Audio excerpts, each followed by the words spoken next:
Hello दोस्तों, मेरी उम्र 21 साल थी। मैं सेकेंड ईयर की स्टूडेंट थी। उन दिनों गर्मी शुरू हो गई थी, इसलिए हमें कॉलेज से छुट्टियां मिल गई थी। रोज की तरह आज भी पूरे घर की सफाई करने के बाद मैं अपने बिस्तर पर आराम कर रही थी। थकान से चूर होकर ऐसा लग रहा था जैसे पूरा बदन अकड़ गया हो। मैं अपने बिस्तर पर लेटकर सुकून पाने की कोशिश कर रही थी और हाथों से अपने सिर की मसाज कर रही थी। अचानक मेरा भाई अरविंद मेरे कमरे में आया और दरवाजा बंद करके कहने लगा, क्या हुआ दीदी, तबीयत तो ठीक है?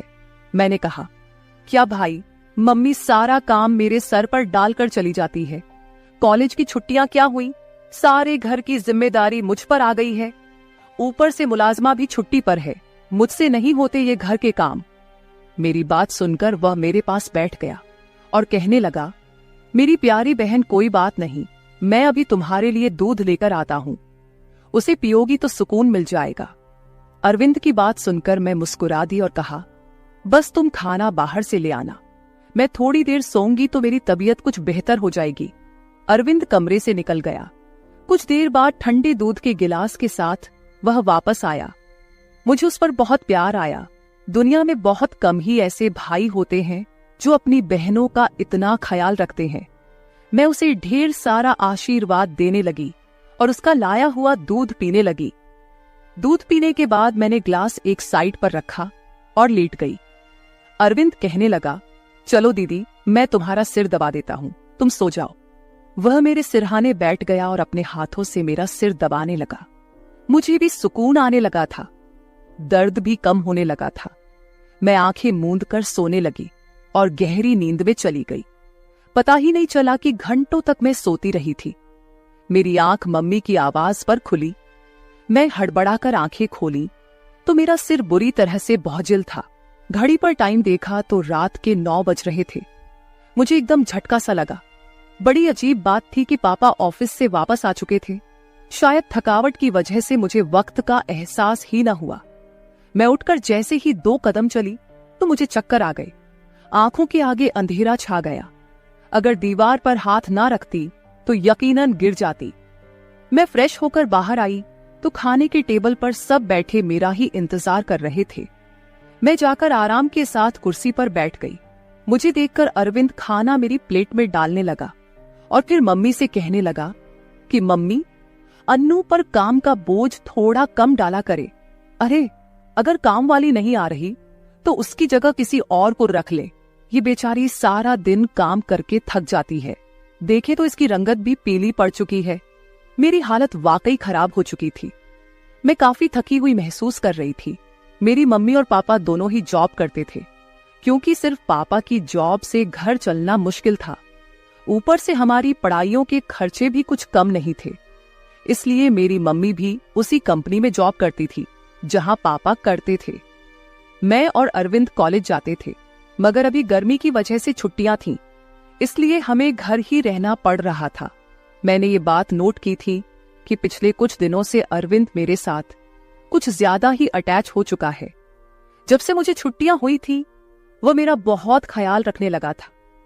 अगर मैं घर का कोई काम कर रही होती तो आकर मेरी मदद करने लगता। अगर मैं थक जाती तो मेरा सर दबा देता। मैं उसे मना करती, मगर वह कहता कि नहीं, तुम थक चुकी हो, इतना काम करती हो, मेरा हक है कि मैं तुम्हें सुकून पहुंचाऊं। मैं भी खामोशी से लेटी रहती, मगर एक रात जो कुछ हुआ उससे मेरे होश उड़ गए थे। क्या अरविंद कभी ऐसा भी कर सकता है? मैं अपने कमरे में सो रही थी। आधी रात के वक्त मुझे महसूस हुआ जैसे कोई मेरे कमरे में आया हुआ है। आहिस्ता से चलता मेरे बिस्तर के करीब आया हो। भले ही मैं सो रही थी, मगर मेरा ज़हन बेदार था। मैंने हड़बड़ाकर आंखें खोल दी। कमरा अंधेरे में डूबा हुआ था। जब मैंने उठकर देखा तो अंदर कोई भी नहीं था, बस कमरे का दरवाजा थोड़ा खुला हुआ था। मैं सोने से पहले हमेशा दरवाजा बंद करके सोती थी, फिर खुद कैसे खुल सकता था। मैं नींद भरी आंखों से उठी और दरवाजे को लॉक करने लगी। दरवाजा लॉक करने के बाद दोबारा पलटकर बिस्तर पर सो गई। मेरी आंखें बंद होते ही एक बार फिर मुझे कदमों की आहट सुनाई देने लगी, जैसे कोई बिस्तर पर मेरे पास बैठ रहा हो। ऐसा लगा जैसे कोई अपना हाथ मेरी ओर बढ़ा रहा हो।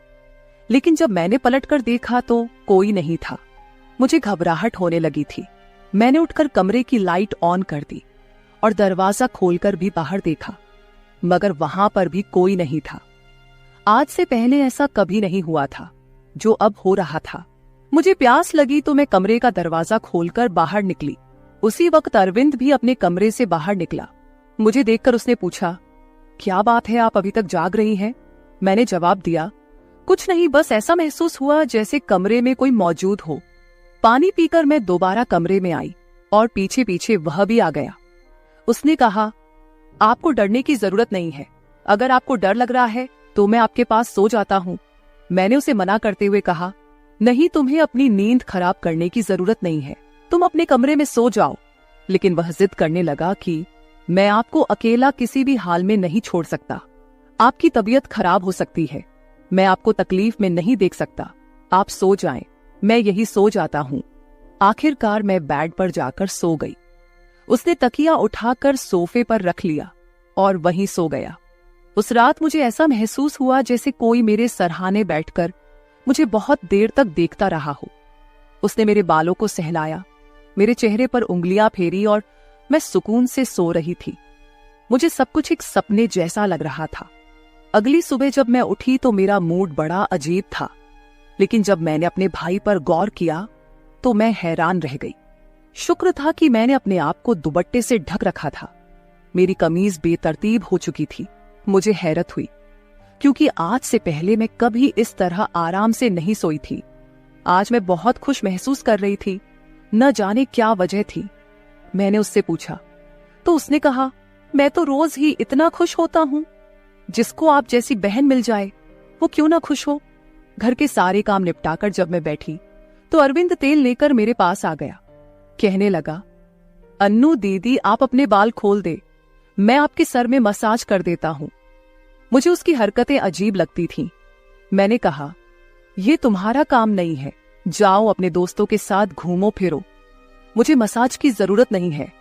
मगर उसने मेरी बात नहीं मानी और खुद ही मेरे बालों से कैचर उतार कर कहने लगा, आप नखरे मत किया करे, किस्मत वालों को ही ऐसे भाई मिलते हैं। जब आपका भाई आपके खूबसूरत रेशमी बालों में मसाज करना चाहता है तो आपको क्या समस्या हो सकती है। आ जाइए, मैं आपके सर की मसाज कर देता हूं, आपको बहुत सुकून मिलेगा। वह मुझे उठाकर कमरे में ले गया। मैं बेड पर तकिया रखकर लेट गई। मेरे बाल बेड से नीचे लटक रहे थे। वह मेरे सरहाने बैठकर मेरे बालों की मसाज करने लगा। अरविंद मुझसे 4 साल छोटा था, मगर मुझे नाम से बुलाता था। कहता, आप इतनी प्यारी हैं कि आपको देखकर दिल करता है कि आप हमेशा इसी तरह मुस्कुराती रहें और मैं आपका लाभ उठाता रहूं। वह मेरे बालों की मसाज कर रहा था और उसके हाथों में जैसे जादू था। मुझे इतना मजा आया कि मैं नींद की वादियों में खोने लगी। तेल की खुशबू भी बहुत जबरदस्त थी। मैंने उससे पूछा, ये कौन सा तेल है? वो बोला, ये बहुत ही खास तेल है, खास आपके लिए। आपके जो इतने हसीन बाल हैं ना, ये उन्हीं बालों के लिए बना है। उसकी बातें बहुत प्यारी थीं। मैं समझ नहीं पाती थी कि वह किस तरीके से बात कर रहा है। मसाज के दौरान ही मैं नींद में खोने लगी। कुछ देर बाद जब मेरी आंख खुली तो मेरा पूरा बदन दर्द से टूट रहा था। ऐसा लग रहा था जैसे मेरी टांगों पर बहुत ज्यादा वजन रख दिया गया हो। पूरे बदन में दर्द सरायत कर रहा था। मैं धीरे धीरे उठकर बैठी और आसपास देखने लगी। तब अपने भाई पर गौर किया। मैं पूरी तरह भीगी हुई थी, जैसे किसी ने मुझे नहला दिया हो। कपड़े गीले थे, पंखा बंद था और गर्मी थी। ये सब क्या हो रहा था? मैं बड़ी मुश्किल से बेड से उठी। मुझे चक्कर आ रहे थे, चलना मुश्किल हो रहा था। मैं अपनी हालत समझ नहीं पा रही थी कि यह सब क्या हो रहा है। बड़ी मुश्किल से चलकर बाथरूम गई और फ्रेश हुई। अपनी हालत पर गौर किया तो ऐसा लगा जैसे मैं सोई नहीं, बल्कि कोई मेहनत वाला काम कर रही थी। जब मैं कमरे से बाहर निकली तो मुझे फुसफुसाने की आवाज आई। ऐसा लग रहा था जैसे कोई किसी से बात कर रहा हो। घर में मेरे और उसके अलावा कोई नहीं था। फिर वो किसके साथ बात कर रहा था? मैं पहले किचन में पानी पीने गई, मगर तब तक आवाज आनी बंद हो गई थी। मैं किचन के दरवाजे के पास खड़ी थी। जब वह बैठक से निकला, उसके हाथ में काफी पैसे थे, जिन्हें देखकर वह मुस्कुरा रहा था। मेरे माथे पर बल पड़े। अगले ही पल उसकी नजर मुझ पर पड़ी। मुझे देखकर कहने लगा, अन्नू आप उठ गई। मैं चलते हुए उसके करीब आई। वह हड़बड़ाकर पैसे अपनी पैंट की जेब में डाल रहा था, मगर मैंने उसका हाथ पकड़कर उन पैसों को सामने लाकर कहा, इतने पैसे तुम्हारे पास कहां से आए? वह नजरें झुका चुका था। कहने लगा, अब प्लीज पापा को मत बताना। मैं ताज्जुब में थी कि उसने ये पैसे पापा को क्यों नहीं दिए। मैंने सख्ती से पूछा तो वह सहम गया। कहने लगा, ये पैसे तो पापा के एक दोस्त ने कई साल पुराने कर्ज के रूप में लौटाए थे। मैंने सोचा था कि इनसे मोबाइल लूंगा, लेकिन फिर उसने पैसे मुझे थमा दिए। मैंने कहा, हाँ तुमने अच्छा किया। घर के हालात देखो किस कदर खराब है। हमारे माँ बाप दोनों नौकरी कर रहे हैं और तुम मोबाइल लेने की बात कर रहे हो। वह शर्मिंदा था। मैंने वो पैसे रात को पापा को दे दिए थे। उस रात उसने मुझसे कोई बात नहीं की और जल्दी सोने चला गया। मैं अगले दिन किचन में काम कर रही थी जब अरविंद अपने दोस्तों के साथ घर में दाखिल हुआ। मैं जितनी हैरान होती उतना ही कम था, क्योंकि वह अपने दोस्तों को सीधा लाउंज में ही ले आया था। उस वक्त मैं दुपट्टा उतार कर बर्तन धो रही थी। जब वह सब हंसते हुए अंदर आए, मैंने तुरंत दुपट्टा ऊपर लिया और फिर अरविंद को समझाने लगी कि ये क्या तरीका है। तुम जानते हो इस वक्त मम्मी पापा घर नहीं हैं, फिर भी इन लोगों को घर ले आए हो। अरविंद कहने लगा, यह मेरा घर है। जब आपको मेरा ख्याल नहीं है तो मैं आपका ख्याल क्यों करूं? अच्छा खाना तैयार करो। मेरे बहुत खास दोस्त हैं। वह मुझसे काफी नाराज हो चुका था, मगर अब मैं क्या करती? खाना तो बनाना जरूरी था। मैं उसके दोस्तों के लिए खाना बनाने लगी तो वह बोला, खाना परोसने भी तुम खुद ही आओगी। मुझे अरविंद का रवैया हैरान कर रहा था। छोटी सी बात पर वह ऐसे कैसे बदल सकता था। मैंने खाना टेबल पर लगा दिया। मैंने गौर किया कि उसके दोस्त बार बार मुझे घूरकर देख रहे थे। वे सभी अरविंद की उम्र से बड़े थे और अजीब तरीके से घूर रहे थे, जैसे कच्चा ही खा जाएंगे। मैं अपने कमरे में बंद होकर रह गई। जैसे ही वे गए तो मैं अरविंद पर फट पड़ी कि दोबारा तुम्हारे दोस्त मुझे इस घर में नजर ना आए। मगर वह तो अगले ही पल मेरे गाल थाम कर कहने लगा, इतना गुस्सा कहां से आता है? ठीक है, वो नहीं आएंगे दोबारा, मगर आप इस बारे में मम्मी पापा को कुछ नहीं बताएंगी। कैसा लड़का था ये, कभी प्यार जताने लगता तो कभी चिढ़ने लगता। मैंने हाँ में सर हिला दिया और अपने कमरे में चली गई। मुझे अरविंद की हरकतें कुछ मुश्किल सी लगने लगी थीं, क्योंकि वह मुझे अजीब तरह से देखने लगा था। उस रोज भी जब मैं अपने कमरे में आराम करने के लिए सोई तो अचानक मुझे अपने पैरों पर किसी का हाथ महसूस हुए। मैंने बौखलाकर आंखें खोली तो अरविंद मेरे पैरों को अपनी गोद में रखकर मसाज दे रहा था। मैंने उसे ऐसा करने से मना किया, मगर वह कहने लगा, मैं जो कर रहा हूं मुझे करने दें। इस घर में एक मैं ही हूं जिसे आपकी इतनी फिक्र है। मम्मी पापा को तो काम से ही फुर्सत नहीं है। खैर मैं भी थक चुकी थी। आंखें बंद की और सोने लगी। अरविंद के हाथों मसाज करवाने से मैं नींद की गहराई में खोने लगी थी, मगर जब मेरी आंख खुली तो मेरे होश उड़ गए। मेरा सर बुरी तरह चकरा रहा था। बिस्तर की चादर बिल्कुल बेतरतीब हो चुकी थी। बिस्तर पर एक शर्ट और एक मेल परफ्यूम पड़ा था। यह सामान किसका था? मैं तो कुछ भी बोल नहीं सकी। सर में इतनी तेज दर्द था कि मैं दोबारा बिस्तर पर गिर गई। ऐसा लग रहा था जैसे किसी ने मुझे बेहोशी की दवा पिला दी हो। मुझे पास में फुसफुसाहट सुनाई दे रही थी, मगर कौन बोल रहा था या मैं पहचान नहीं सकी। मुझे तो बस अरविंद की आवाज सुनाई दे रही थी। ऐसा लग रहा था जैसे वह मेरे कमरे में मौजूद हो और मुझे उठाने की कोशिश कर रहा हो। कुछ देर बाद जब मेरी आंख खुली तो सारा दृश्य मेरी नजरों के सामने घूमने लगा। मैंने सबसे पहले बेड की तरफ देखा, जहां शर्ट और परफ्यूम पड़े थे, मगर अब वहां कुछ भी नहीं था। आज फिर मेरी हालत बड़ी अजीब थी। मैं बच्ची तो नहीं थी जो यह सब कुछ समझ ना पाती। घर में मेरे और अरविंद के अलावा और कोई नहीं था। फिर मेरे सोने के बाद ऐसा क्या होता था कि मेरा पूरा शरीर पानी से नहला दिया गया हो। सिर्फ इतना ही नहीं, मेरा शरीर दर्द से चूर था और रंगत भी बिल्कुल पीली हो चुकी थी। दिन ब दिन मैं कमजोर होती जा रही थी। उस दिन भी अरविंद मेरे करीब आने की कोशिश कर रहा था, मगर मैं बहाना बनाकर अपने कमरे में आ गई थी। दिमाग में अजीब से विचार आने लगे थे। तबीयत भी काफी खराब थी। मेरी हालत देखकर माँ भी परेशान होने लगी। उन्होंने कहा कि वे अगले दिन ऑफिस से छुट्टी लेकर मुझे डॉक्टर के पास ले जाएंगी ताकि पता चल सके कि मुझे क्या समस्या है। उस रात मैं बार बार उठ रही थी और ठीक से सो नहीं पाई। अगले दिन मेरे माता पिता हमेशा की तरह अपने काम पर चले गए थे। उन्हें शायद मेरी परवाह नहीं थी। मैं खुद ही डॉक्टर के पास गई, जहां अल्ट्रासाउंड में पता चला कि मैं पेट से हूं। आखिर यह सब मेरे साथ कौन कर सकता था? अरविंद मेरा भाई था, लेकिन फिर मेरे दिमाग में यह बात आई कि मैं उसे सगा भाई समझती हूं। बात ऐसी थी कि किसी से छिपी नहीं थी कि वो मेरा सौतेला भाई है। वह मेरी माँ की दूसरी शादी से है, जबकि मैं माँ की पहली शादी की औलाद हूं। इस तरह की बातें मुझे गलत सोचने पर मजबूर कर रही थीं। समझ नहीं आ रहा था कि कैसे अपने माँ बाप को यह बात बताऊं। अरविंद मेरा सौतेला भाई जब मेरे पास बैठता तो कभी मेरा हाथ पकड़ता तो कभी मेरे गाल खींच देता। मैं बहुत परेशान हो चुकी थी कि मेरे साथ आखिरकार ऐसा कौन कर सकता है। फिर मैंने एक दिन अपने कमरे में मोबाइल का कैमरा फिट कर दिया। उस दिन हमारे माँ बाप घर पर नहीं थे। अरविंद फिर मेरे पास आया और मेरे सिर की मालिश करने लगा।